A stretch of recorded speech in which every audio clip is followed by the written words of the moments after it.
Every once in a while, there comes a video game that crosses your path and makes you realize that everything you know about video games was wrong. And that game for me was Hi-Fi Rush. Words cannot express how much I love this game.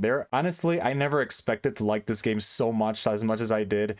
And today I want to explain why I love Hi-Fi Rush so much, because this game just basically came out of nowhere. It actually came out the same day it was announced. Like, that is actually insane. Like, I've never before seen a game actually be released out of nowhere. And it is produced by Tango Gameworks, which made two of my favorite games of all time, which is The Evil Within and The Evil Within 2. And they also made Ghostwire Tokyo, which I haven't finished, but I would also like to do that in the future because these are really great games. I think it's one of my favorite companies. And Hi-Fi Rush couldn't be more different from The Evil Within series, because this one has so many great things. It is just so fun to look at, so fun to play. Everything from the gameplay and especially the characters is just so amazing. And I just loved it so much. There are so many feelings that this game evoked in me that I'm going to discuss today. So Hi-Fi Rush follows Chai, which is our main character, and he lives in a very colorful and a very unique world where everything is pretty much controlled by this super corporation named Bandalay. And he basically becomes part of an experiment, and when that happens, he becomes fused with like an iPod music player. And from there, has like magnetic powers. He gains these kind of superpowers and fights his way out of the compound against robots of all kinds. And this basically sets the premise of the game. He later joins a group of people who are determined to take down Vandalay because, surprise, the corporation is actually evil. And this premise seems very simple at first, but what really makes the game shine at the most is the characters. I cannot believe how amazing these characters are, especially with Chai, the protagonist. And usually I have very mixed thoughts of humor that is kind of like over the top, and that's how Hi-Fi Rush seemed at the beginning. I was like, oh, the dialogue is kind of like kind of cringy in the beginning, but over time you come to realize like the humor is actually well crafted. I love the way these characters interact with each other, the jokes that are thrown in every scene. There were some really great singers in there, and I love the way Hi-Fi Rush like plays with the characters' different personalities. Especially the other characters are amazing, especially Corsica. I think her arc throughout the whole Hi-Fi Rush story is pretty amazing. Peppermint is also really great. And before we continue, I'm going to discuss some spoilers, so if you haven't played the game, if you don't want to get it spoiled, be warned right now. So throughout the story, you meet these characters, starting with 808, Peppermint, Macaron, Corsica, and then Cinnamon, which is this robot that helps them around. So Chai's mission is to go and fight each one of 5 bosses that is the leader of one of the 5 different areas of Vandalay, and to receive a key card that is used to discover a project that they've been working on.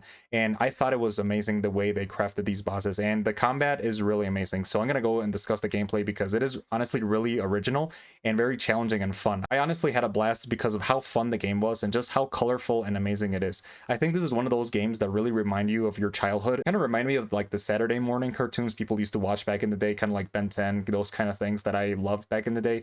And it does it in a way that is great for kids, but also for adults. There's a lot of like kind of adult jokes sneaked in, and the dialogue, it makes it a really fun experience. It is also just very fun. I think the combat, especially with the way you have to attack with the beat, that is something that is a very big feature in the game. So basically it places music at the center of everything. So basically the movements are synced to the beat of the music. If you want to get combos, you have to sync it with the beat of the music, like the heavy attacks, the light attacks, and that makes for so many great combinations of attacks. And it mixes really well with the enemy's ability. So you have to kind of like understand how the enemies attack, how the bosses attack, and it can get really challenging at times. So that's something that always kept me on my feet, kind of in a similar way to the Souls games, but in a very much fun and colorful and accessible way for everybody. So that's probably the biggest compliment I can give Hi-Fi Rush, is just how fun it is. If you want a really fun experience, this is the game to go. I honestly loved it from beginning to end, and especially with the way it can scale from the difficulty. So if the hardest difficulty is too much for you, you can just lower it. And I played it in the hardest one, and it got really challenging towards the end, especially with some of the bosses.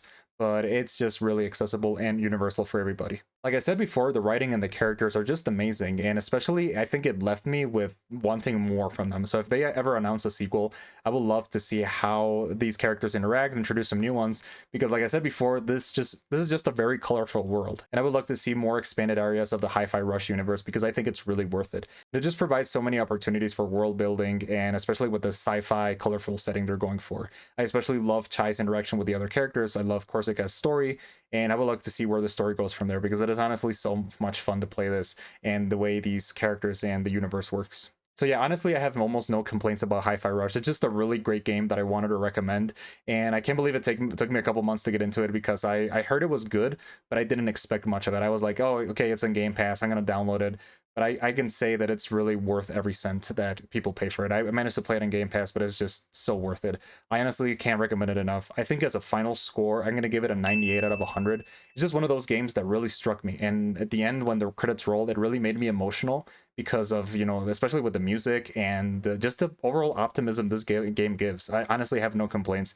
It was just such a great, optimistic experience. And that's something I really needed because, you know, in the world of depressing horror games, of, you know, everybody tries to be edgy and depressing and make like a commentary of, you know, social issues or whatever.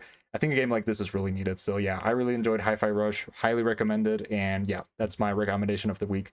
So if you like this video, please share it, subscribe, like, all that, and yeah, I'll see you guys later and have a great day.